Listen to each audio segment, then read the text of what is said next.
예수님을 섬기며 예수님을 따른 사람들이라는 말씀 제목 가지고 함께 은혜 나누고자 합니다.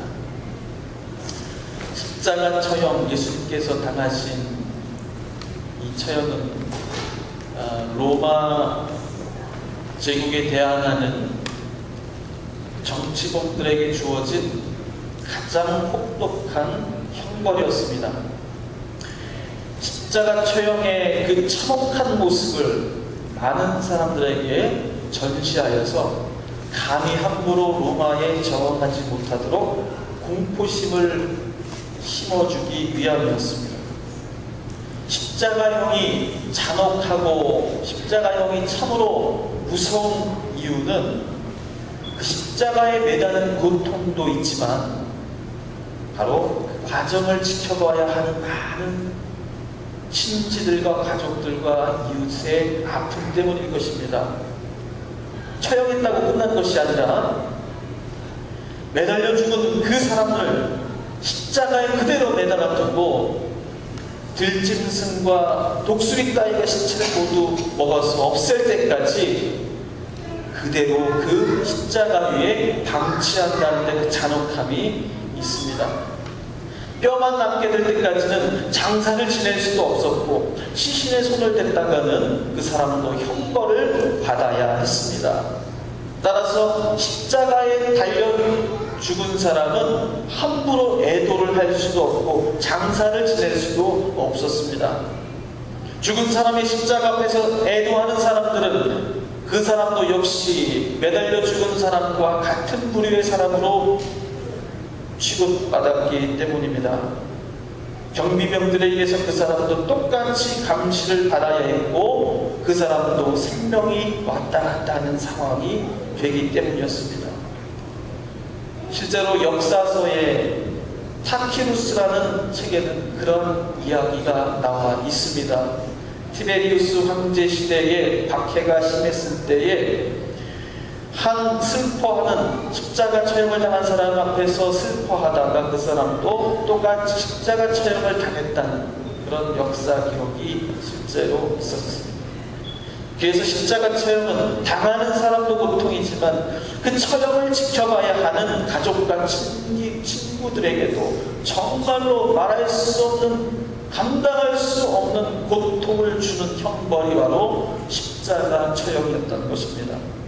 바로 예수님은 인류에서 가장 잔혹한 형벌인 바로 이 십자가 처형을 당하셨습니다. 이 예수님의 십자가 처형은 비단 예수님만 죽음으로 몰아난 것이 아니라 바로 예수님 자신의 죽음을 통하여 제자와 가족들 모두에게도 똑같은 고통과 위험을 가져다 주었다는 것입니다. 장사 지내기는 고사하고 예수님을 아는 많은 사람들이 자신의 몸 하나 건사하기도 벅찰 문제였던 것입니다. 이렇게 예수님의 제자들은 각자 살 길을 찾아서 뿔뿔이 흩어졌죠. 베드로에게 이런 말을 한 사람이 있었어요. 너도 예수님과 함께 있던 자가 아니냐. 그런 말에 베드로가 예수님을 모른다 부인하고 발뺌하고 황급히 자리를 떠났다는 그런 성경의 이야기는 그럴 만한 이유가 있었던 것입니다. 베드로를 우리가 함부로 욕할 수 없는 것이에요. 그런데 오늘 읽은 55절 말씀에는 그렇게 목숨이 왔다 갔다 하는 그런 위험한 자리에 예수님을 감히 지키는 사람들이 있었다고 그렇게 증언합니다. 우리 55절 말씀을 함께 읽어보겠습니다. 예수를 섬기며 갈릴리에서부터 따라온 많은 여자가 거기 있어 멀리서 바라보고 있으니 56절에 그 중에는 막달라 마리아와 또 야고보와 요셉의 어머니 마리아와 또 세베대의 아들들의 어머니도 있더라. 예수님을 만난 사람들, 갈릴리에서부터 예수님을 만났던 사람들, 그 사람들이 있었는데 그 사람들이 지금 어디까지 와 있습니까? 바로 예수님이 십자가에 못 박혀 달려 죽으시는 그 자리까지 함께 온 사람들이 있었다는 것입니다. 그들은 예수님이 죽임당하실 때까지 한결같이 그 곁을 떠나지 않고 따르고 있었는데 한두 명이 아니고 얼마큼이라고 되어 있어요? 많은 여자들이 있었다고 했습니다. 많은 여자들이 예수님 곁에 있었다는 것입니다. 여러분, 여인들은 12 제자들이 느꼈던 공포와 목숨의 소중함을 몰랐기 때문에 예수님 곁을 지키고 있었던 것일까요? 여인들의 목숨은 하찮고 제자들의 목숨은 귀중하기 때문에 그들은 예수님을 따랐던 것일까요? 결코 그렇지 않을 것입니다. 그들도 목숨의 소중함을 알았을 것입니다. 그들도 예수님 앞을 지키고 있는다는 그 위험이 얼마나 막중한 것인지, 자신의 생명을 내걸고 주님 시신을 지켜야 한다는 그 부담감을 그들도 모르지 않았을 것입니다. 성경은 그저 많은 여인들이라고 불렀던 이들이 바로 예수님을 섬기고 따랐고 지켰던 그러한 주님의 사람들이었다고 증언하고 있습니다. 여러분, 성경이 여기서 무엇을 말하려고 하는 것인지 우리 한번 더 깊이 들어가 봐야 하겠습니다. 예수님을 섬겼다, 따랐다, 그리고 예수님을 지켰다 했던 그 여인들, 성경은 바로 이들이야말로 진정한 예수님의 제자들이었다라고 말하려고 했던 것이 아니겠습니까? 누가 진정한 예수님의 제자였는가? 바로 이 이름 없는 그저 많은 여인들이라고 불리웠던 이 사람들이야말로 진정한 예수님의 제자였다고 성경은 의도적으로 이들의 이야기를 꺼내고 있는 것입니다. 우리가 한번 예수님의 이전의 삶들을 한번 돌아봅시다. 성경에서는 예수님께서 3번에 걸쳐서 본인이 순환을 받으실 것을 예고하셨습니다. 그랬을 때 12 제자들의 반응을 기억하시겠습니다. 그 말씀을 깨닫지 못했다고 기록하죠. 왜 순환을 받으셔야 했는지 묻기조차 두려워했다고 성경 기록합니다. 그리고 불안에 쌓여서 어리둥절했다라고 그렇게 성경은 말하고 있습니다. 무엇을 말하는 겁니까? 바로 예수님의 제자들은요, 예수님께서 무엇을 하러 여기에 오셨는지, 어디로 가시는지 말해주어도, 보여주어도 믿지 못하고, 알지 못하고, 궁금해하지 못하고, 그저 자신들의 생각과 주장과 욕심만 가지고 예수님을 따랐던 그런 한심한 사람들이었다는 것을 적나라하게 그려내고 있는 것입니다. 제자 베드로가 이렇게 주님 앞에 가지 마십시오, 주님 어쩌려고 그러십니까? 라고 붙들었을 때 사탄아 물러가라 라고 예수의 수제자가 그런 모욕적인 말을 들어야 하는 지경까지 되었다고 성경은 숨김없이 말하고 있습니다. 심지어 제자들은 예수님의 고난길 앞에서 누가 더 높은지 다투기까지 합니다. 야고보와 요한은 예수님께서 왕이 되시면 자신들은 예수님의 양쪽에 앉게 하려고 청탁하지요. 그럴 때에 그것을 지켜보던 제자들의 모습도 똑같이 한심합니다. 그것을 보고 자기들만 청탁한다고, 특별하게 부탁한다고 시샘하여서 제자들 사이에는 싸움이 일어납니다. 이런 12 제자들의 우왕좌왕하는 한심한 모습은 예수님이 잡히시기 전까지 계속됩니다. 명색이 예수님의 제자라고 하는 사람들의 수준이 이 정도였다는 것입니다. 겟세마네 동산에서 예수님이 고뇌에 빠져 주님 앞에 땀이 피가 되도록 기도하실 때에 제자들은 태평하게 잠만 자고 있었죠. 그 사이에 한 제자는 빠져나와 예수님을 팔아넘깁니다. 그 사이에 한 제자는 예수님을 모른다고 도망갔습니다. 여러분, 성경은 말이 좋아서 12 제자이지 그 12 제자들은 오히려 성경에서는 예수님과 아무런 상관이 없는 예수님의 길을 저버린 사람들이라고 오히려 성경은 그렇게 그려내고 있습니다. 숨김없이 그들의 치부를 드러내고 있습니다. 여러분, 제자들의 이 모습과 오늘의 이 여인들의 모습을 한번 비교해서 상상해 보시기 바랍니다. 이에 반해서 성경은 제자라고 불리지는 않았지만 예수님의 가시는 길을 예비하고 따르고 섬겼던 여인들의 이야기를 바로 이 한심한 제자들의 모습과 극명하게 대비시켜서 우리에게 보여주고 있습니다. 예수님의 제자들이 십자가 순환 예고를 듣고서 어리둥절하고 우왕좌왕하고 안절부절하고 있을 때에 바로 이어서 어떠한 이야기 사건이 나왔습니까? 예수님께 옥합을 깨뜨려서 향유를 예수님의 발에 부어서 예수님의 길을 예비한 베다니의 마리아 이야기가 등장합니다. 하지만 그 옆에서 예수님의 제자였던 유다가 시비를 걸지요. 그 향유를 팔아서 가난한 사람들에게 나눠주지. 그거 가지고 함부로 낭비하여 쓸데없이 버렸다고 빈자를 줍니다.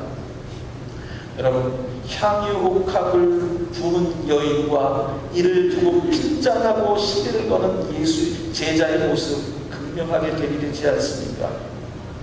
베드로는 예수님께서 잡혀가시자 예수님을 모른다고 3번 부인하고 달아났습니다. 하지만 그것과 극명하게 대비되는 또 하나의 다른 사건이 자그마한 한 줄로 기록되어 있습니다. 누가복음 23장 27절에 이런 말씀이 나와 있습니다. 그를 위하여 가슴을 치며 슬피 우는 여자의 큰 무리가 따라오는지라. 여러분, 상상해 보십시오. 제자들은 예수님을 알으려고 물은 그 한마디에도 놀라서 도망치고 달아나고 말았습니다. 하지만 그것과는 너무나도 대조되게도요. 예수님의 그 십자가 그 길을 따라가면서 가슴을 치고 슬피 우는 사람들이 있었다. 그것도 적은 수가 아니라 큰 무리가 예수님을 따랐다고 그렇게 기록하고 있습니다. 여러분, 예수님을 따라가는 이 이름 없는 여인들, 슬피 울며 가슴을 치고 따르는 그 여인들, 그들이 누구였는가? 성경은 거기에 대해서 크게 자세하게 얘기하지 않습니다. 하지만 분명한 것은 베드로보다 이 여인들이 진정한 예수님의 제자가 아니었느냐고 물어보고 있는 것입니다. 예수님이 마지막 순간에 12제자들은 사라지고 없어졌지만 예수님의 곁에서 지키고 따르고 섬기는 여인들은 바로 예수님의 12제자의 그 믿음이 얼마나 무색하고 또 얼마나 보잘것없는 것이었는지를 극명하게 대조시켜서 보여주고 있습니다. 그 여인들은 예수님의 마지막을 지켜드렸고 또한 부활하신 예수님을 처음으로 목격하는 사람들이 되었습니다. 그리고 부활의 소식을 12제자들에게 전달하는 최초의 증언자가 되었다고 성경 이렇게 말씀하고 있습니다. 예수님의 죽음을 끝까지 지켜드렸고 예수님의 부활을 가장 먼저 알리고 증언했던 사람들, 그들은 비록 이름도 남겨지지 않은 그런 여인들에 불과했습니다만 그들은 가장 천하게 여김받고 낮은 자리에 머물렀던 자들이었지만 이름도 없이 빛도 없이 묵묵히 예수님의 길을 따르고 숨겼던 그 여인들이야말로 바로 예수님의 진정한 제자였다, 예수님의 진정한 증언자였다고 성경 그렇게 우리에게 말씀해주고 있습니다. 여러분, 오늘 말씀 통해서 다시 한번 우리에게 물어봐야겠습니다. 누가 정말 진정한 예수님의 제자인가? 하나님의 역사, 그리스도 복음의 역사, 교회의 역사는 어떻게 여기까지 왔을까? 한번 생각해 보시기 바랍니다. 나의 인생은 내가 주님을 믿고 주님 앞에 결단한 이후에 나의 삶은 여기까지 어떻게 이어져 오게 되었을까? 여러분, 한번 생각해 보시라는 것입니다. 결국 하나님의 역사, 복음의 역사, 나의 신앙의 역사는 결국 묵묵히 주님을 따라가는 그 걸음 속에 있었다는 것입니다. 복음의 사명을 가진 교회는 제자의 명분에 취해 살거나 자기 이름값을 하려는 사람들에 의해서 불러가던 그런 공동체가 아니었다는 것을 말씀해주고 있습니다. 예수로 말미암는 그 새 생명은 그렇게 얻어지는 것이 아니라, 예수로 말미암은 새 생명과 구원의 역사는 그렇게 제자들과 같이 살아가는 그런 믿음으로 되어지는 것이 아니다. 어떻게 해요? 그저 예수가 좋아서, 그저 예수가 나의 삶의 이유였고 예수가 나를 부르셨기에 나는 지금도 여전히 예수님을 따라갈 수밖에 없는 자임을 주님 앞에 고백하기에, 그 여인들은 어떤 상황과 조건에서도 불문하고 고집스럽고 때로는 미련하고 때로는 어리석게도 예수님만 고집하고 예수님을 따라가는 것입니다. 따라가다 보니 뭐가 있었던 거예요? 그렇게 따라가다 보니 십자가가 있었던 거예요. 십자가의 고난을 먼저 보지 않고 예수님의 가시는 그 길을 바라보며 같이 가다 보니 그 길이 십자가 앞이었던 것입니다. 그렇게 또 따라가다 보니 뭐가 있었어요? 그렇게 또 따라가다 보니 예수님의 열려진 부활하신 무덤이 앞에 있었던 것입니다. 그렇게 또 따라가다 보니 성령께서 임재하시는 그 자리에 있었던 거예요. 살아있는 예수만 좋아하는 것이 아니라 죽으신 예수일지라도 나의 예수라고 부정하지 않고 끝까지 껴안는 그 신실한 여인들에게 하나님은 그런 영광을 보여주셨습니다. 여러분, 제자가 된다는 것은 무엇입니까? 거창하지 않아요. 예수님의 제자가 된다는 것, 우리가 복잡하고 거창한 말로 설명할 필요가 없습니다. 그저 이 여인들과 같이 갈릴리에서부터 골고다 언덕까지 한결같은 마음으로 예수님의 곁을 지키는 것입니다. 예수님 곁을 따라가는 것입니다. 어디로 가야 할지, 어디로 가셔야 할지, 어디로 모셔야 할지 예수님을 내가 결정하는 것이 아니라 하나님, 예수님께서 가시는 그 길을 나도 그 곁에서 함께 그저 따라갈 뿐인 것입니다. 설령 그 믿었던 예수가 죽어버린 예수이고 내 기대와 어긋나는 예수라 할지라도 결코 그 곁을 떠나지 않는 것입니다. 좋은 시절엔 곁에 있고 싫어지면 금방이라도 떠나는 예수가 되어서는 안 된다는 말입니다. 여러분, 우리는 성도지 않습니까? 성도, 우리 시험 당할 때가 많이 있어요. 하지만 진정한 하나님의 성도란 어려울 때도 좋을 때도 언제나 주님 곁에 머물러 있는 그 사람을 말하는 것입니다. 주님 앞에 있는 것이 아니고 주님 곁에서 가시는 길을 함께 가는 것입니다. 여러분, 십자가의 길을 우리가 감히 어떻게 짊어질 수 있습니까? 여러분, 십자가를 질 수 있냐고 물어보잖아요. 여러분, 십자가 질 수 있습니까? 여러분, 쉬운 일이 아니에요. 하지만 가능한 이유가 있습니다. 예수님 곁을 따라 우리도 함께 가기 때문에 우리는 그 십자가의 길마저도 감당해낼 수 있는 것입니다. 예수님의 곁을 지킨 이 무모한 여인들, 그들의 생명을 내놓고 어떤 결단과 각오를 가지고 그 자리에 있었던 것이 아니었습니다. 예수님 곁을 지키고 싶어서, 예수님을 너무도 사랑하기에 예수님 곁을 떠날 수 없어서 그 예수님 곁에 있었던 여인들, 그들을 통해서 예수님의 죽음과 부활과 예수님의 승천과 성령의 강림과 교회의 역사가 바로 그 이름 없는 여인들, 그들을 통하여 이루어지게 되었다는 사실을 성경 말씀해주고 있습니다. 교회가 제자들, 12제자들로 생겨난 것 같이 보이죠. 성경은 그렇게 말하는 것처럼 보입니다. 하지만 그 밑에 있는 역사는 무엇입니까?